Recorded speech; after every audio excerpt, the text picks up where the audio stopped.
Welcome. हम preposition chapter पे थे जिसमें हमने 1 से लेकर 30 क्वेश्चंस को सॉल्व किया था विथ इमेजेस। ओके, आज 31 को स्टार्ट करते हैं। क्वेश्चन देखते हैं। The man is standing the crowd. एक आदमी है जो खड़ा हुआ है क्राउड में, ठीक है ना। तो हम बोलेंगे क्राउड। क्राउड मतलब क्या हुआ, कम से कम 1 लोग, 2 लोग, 3, 4, 5, 6, 7, 8, 9, 10, 11, इतना सारे लोग हो सकते क्राउड में। तो क्राउड में हम बात करेंगे सिर्फ एक व्यक्ति की, ठीक है ना। तो एक व्यक्ति ये यहाँ खड़ा हुआ है। तो जब बहुत सारों के बीच में कोई एक होता है तो उसके लिए हम अमंग का यूज करते हैं। अमंग का मतलब होता है बीच में, इस बात को आपको ध्यान रखना है, ठीक है। बिटवीन भी आता है। बिटवीन का मतलब क्या होता है, सिर्फ 2 लोगों के बीच में। जैसे आप बात मानिए कि एक ये व्यक्ति है और ये है 2 लोगों के बीच में, ठीक है ना। तो ये जो बीच वाला व्यक्ति है ये बिटवीन कहलाएगा। कि जब बोल सकते हैं कि ब्लू इज बिटवीन 2 रेड्स, है ना। और यहाँ पे हम बोल सकते हैं blue is among the Reds. मतलब ये हुआ कि जो ब्लू है 2 लोगों के बीच में है तो बिटवीन लगाओ, और ब्लू बहुत सारों के बीच में है तो अमंग का यूज करो। दोनों का मतलब होता है बीच में, अमंग का भी और बिटवीन का भी, ठीक है। अमंग का मतलब क्या होता है देख लीजिए। In the middle of many people, बहुत सारे लोगों के बीच में यदि आप हो तो आप अमंग कहलाओगे, ठीक है। आगे बढ़ते हैं, 32 वाला देखते हैं। The pen is the table. तो यहां पर क्या क्या चीजें हैं। यहाँ पे एक टेबल की बात हो रही है, समझिए, ठीक है। यहाँ पे एक टेबल की बात हो रही है और एक पेन की बात हो रही है। तो यहाँ पे ये पेन रख दिया हमने, ठीक है। यहाँ पे हमने क्या रख दिया, पेन रख दिया। The pen is on the table. तो पेन किसके ऊपर है, टेबल के ऊपर है। तो दोनों एक दूसरे से टच में, जब टच में चीजें होती है तो हम ऑन का यूज करते हैं। इस बात को आपको ध्यान रखना, सरफेस बताने के लिए ऑन का ही यूज होगा। यहाँ पे एक पेन है और एक है टेबल। टेबल के ऊपर पेन रखा हुआ है, इसलिए जो चीज ऊपर रखी होती है वहां से स्टार्ट करते हैं सेंटेंस को। तो the pen is on the table, ये सेंटेंस होगा, ठीक है। नेक्स्ट देखते हैं 33 वाला question. She is looking the picture. एक लड़की है जिसको हमने शी बोल दिया, इसका नाम कुछ भी हो सकता है। She is looking the picture मतलब यहाँ पे एक पिक्चर है और यहाँ पे ये लड़की है। तो वो किसको देख रही है, पिक्चर को देख रही है। तो आप ध्यान रखिए यहाँ पे एड का यूज किया हुआ है। एड का यूज क्यों किया गया इसको देखिए। लुकिंग विथ अटेंशन, जब आप अटेंशन के साथ देखते हो तो एड का यूज किया जाता है अटेंशन के साथ में। नॉन स्टॉप यदि आप एक ही चीज को देख रहे हो तो एड का यूज किया जाता है, ठीक है। तो ये जो लड़की है डायरेक्ट पिक्चर को देख रही है, कोई सी भी फोटो को देख रही है तो डायरेक्ट देख रही है अटेंशन के साथ में, मतलब ध्यान से। जब ध्यान से किसी चीज को देखते हैं तो लुक के साथ में आप एड का यूज करते हो और इसको हम फ्रेजल वर्ब बोलेंगे। इस बात को ध्यान रखना। लुक एड का मतलब क्या होता है कि ध्यान से देखना, ठीक है। तो यहाँ पे फ्रेजल वर्ब का यूज किया गया है और इसलिए यहाँ पे अकेला प्रीपोजिशन नहीं है, यहाँ पे लुक भी साथ में आएगा।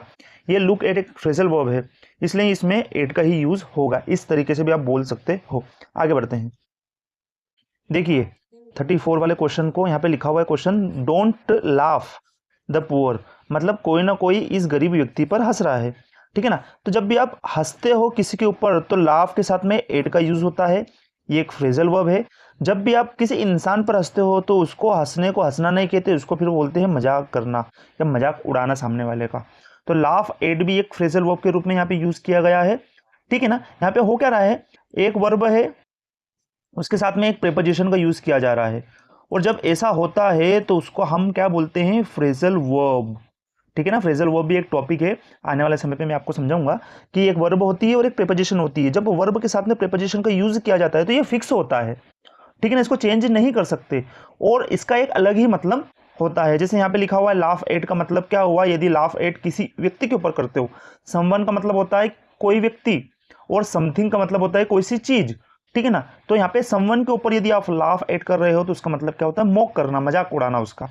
तो यहाँ पे लिखा हुआ है कि don't laugh at the poor man, इसलिए फ्रेजल वर्ब के हिसाब से एट ही आएगा। यहाँ पर आप ये नहीं बोल सकते कि ऑन क्यों नहीं आया, ठीक है ना, या इन क्यों नहीं आया, नहीं, ये फिक्स्ड है क्योंकि वर्ब लाफ है, लाफ के साथ में एट का यूज करोगे तो इसका मतलब क्या हो जाएगा, पूरे शब्द का मतलब, इस फ्रेजल वर्ब का मतलब क्या हो जाएगा, मजाक उड़ाना किसी का, ठीक है ना, किसी पर मजाक करना, इसलिए ये दिया गया है। और ये 8 लगता है साथ में, इसलिए प्रीपोजिशन के क्वेश्चंस में आपको ये मिल सकता है। ठीक है, नेक्स्ट देखते हैं 35 का क्वेश्चन देखिए। ही इज गुड मैथ्स, सामने वाला जो लड़का है वो मैथ्स में बहुत ही बेहतरीन है। बहुत ही बेहतरीन मतलब मैथ्स उसको बहुत ही अच्छी तरीके से आती है। जब कोई किसी चीज में बहुत ही अच्छा हो तो गुड के साथ में एड का यूज करोगे तो इस पूरे वर्ड का मतलब क्या हो जाएगा, अच्छा होना। अच्छा होना, अच्छा किस चीज में है, तो ये है मैथ्स में है। तो इसका मतलब हुआ कि he is good at maths, मतलब ये जो लड़का है इसको मैथ्स बहुत अच्छी तरीके से आती है। गुड एट एक वापस फ्रेजल वर्ब है जिसका मतलब क्या होता है, किसी सब्जेक्ट में या तो किसी स्किल में बहुत ही अच्छा होना। यदि आपको मैथ्स आती हो तो आप मैथ्स में गुड एट हो, यदि मुझे इंग्लिश आती है तो मैं इंग्लिश में गुड एट हूं। ठीक है, आगे बढ़ते हैं 36 का क्वेश्चन देखते हैं।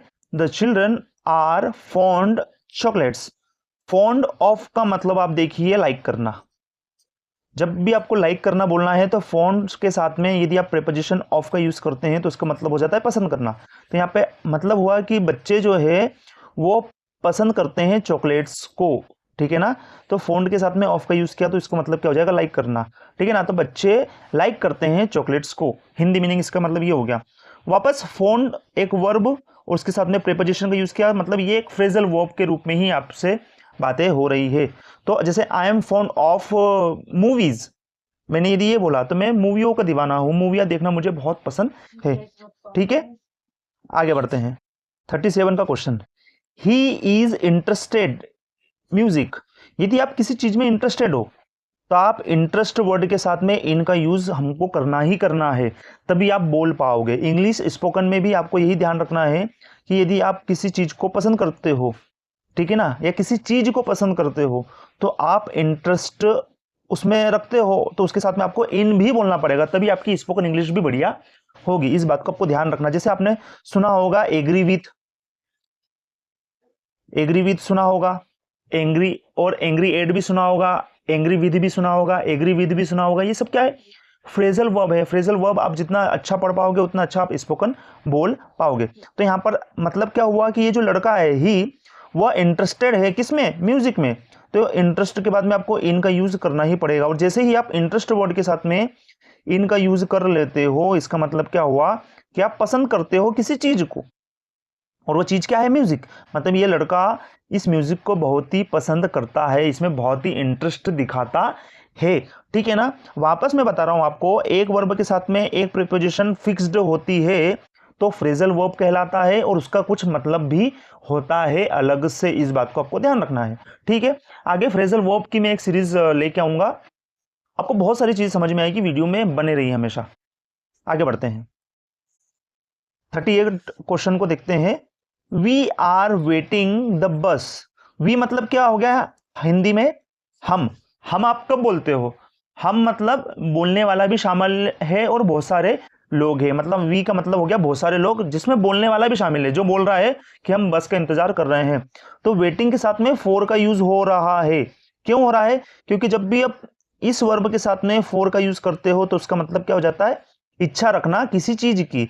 तो यहां पर मीनिंग हुआ कि हम इच्छा रख रहे हैं बस की, कि बस आए और हमें ले जाए, या बस में बैठने की इच्छा रख रहे हैं। तो वेट फॉर का मतलब क्या होता है, एक्सपेक्ट करना किसी चीज की, है ना। यदि आप किसी चीज की एक्सपेक्ट करते हो तो आप बोल सकते हो I am waiting for sweets, I am waiting for my friends, कैसा भी आप बोल सकते हो। लेकिन आपने जैसे ही वेट के साथ में फोर का यूज किया मतलब आप किसी चीज की इच्छा रख रहे हो, और ये भी फ्रेजल वर्ब के रूप में ही लिखा गया है। नॉर्मल प्रीपोजिशन की बात इसमें नहीं है। प्रीपोजिशंस के भी बहुत सारे टाइप्स होते हैं, सिंगल प्रीपोजिशन होती है, डबल प्रीपोजिशन भी होती है, फ्रेजल वर्ब्स भी होते हैं, बहुत सारी चीजें होती है। इस बात को आपको ध्यान रखना है। क्लियर, जैसे डबल प्रीपोजिशन क्या है, आपने एक इनटू सुना होगा, इसमें दो प्रीपोजिशन आपको दिखती ही है। क्लियर हुआ, एक ऑन टू सुना होगा, तो इसको अपन डबल प्रीपोजिशन बोल सकते हैं। सिंगल प्रीपोजिशन मतलब एक नॉर्मल एक फ्रेजल वर्ब के साथ में प्रीपोजिशन मतलब एक वर्ब है और यहाँ पे एक प्रीपोजिशन है, जैसे वेट एक वर्ब हो गई और एक फोर क्या हो गई, एक प्रीपोजिशन हो गई। तो इसको भी हम आगे बहुत सारी चीजें पढ़ेंगे। यहाँ पर वेट फॉर का मतलब क्या हुआ, इच्छा रखना। तो मतलब क्या हुआ इस क्वेश्चन का, we are waiting for the bus, मतलब हम बस का इंतजार कर रहे हैं, उसकी इच्छा रख रहे हैं कि वो आए और हमें ले जाए या हम बस में घूमे। ठीक है, 39 क्वेश्चन को देखते हैं। The train is coming the station. Station पे अभी ट्रेन नहीं है, ट्रेन कहीं से आ रही है, तो बाहर से अंदर की ओर आ रही है। जब भी मूवमेंट में अंदर की ओर कोई सी चीज आती है तो हम इनटू का यूज करते हैं। अब देखिए यहाँ पे फ्रेजल वर्ब का यूज नहीं हो रहा है, यहाँ पे सिर्फ एक प्रेपोजिशन का यूज हो रहा है। तो क्या हुआ, ये एक ट्रेन है, समझना, ठीक है ना, ये एक ट्रेन है और ये एक बस स्टेशन है। तो ये बाहर से ये बाहर से इस ओर आ रही है, इस बस स्टेशन पे आ रही है ये ट्रेन। तो कहने का मतलब ये हुआ कि जब बाहर से कोई अंदर की ओर मूवमेंट करते हुए आता है, मूवमेंट करते हुए आता है, तो आप इनटू का यूज करोगे। जैसे आप बाहर हो मार्केट में और आप घर जा रहे हो, तो आप सेंटेंस क्या बोलोगे, I am going into my home, ठीक है ना। अब इन नहीं बोलोगे, इनटू बोलना पड़ेगा आपको, क्योंकि आप क्या कर रहे हो, मूवमेंट करते करते घर की ओर जा रहे हो। तो जब भी मूवमेंट करते करते बाहर से अंदर की ओर जाते हैं तो इनटू का यूज करते हैं। इस बात को आपको ध्यान रखना है, ठीक है। आगे बढ़ते हैं, last question of this video, ठीक है। ही इज सीनियर, और यहां पे मी लिखा हुआ है। देखिए ये जो सीनियर वर्ड है, इसके साथ में टू लगाना कंफर्म है, कंपलसरी है। जूनियर वर्ड है, उसके साथ में टू लगाना कंपलसरी है, ठीक है ना। इसके साथ में देन नहीं लगेगा। बहुत सारे कॉम्पिटिटिव इंग्लिश सेंटेंसेस में आपको ये बताएंगे सीनियर के साथ में देन लगा के दे देंगे।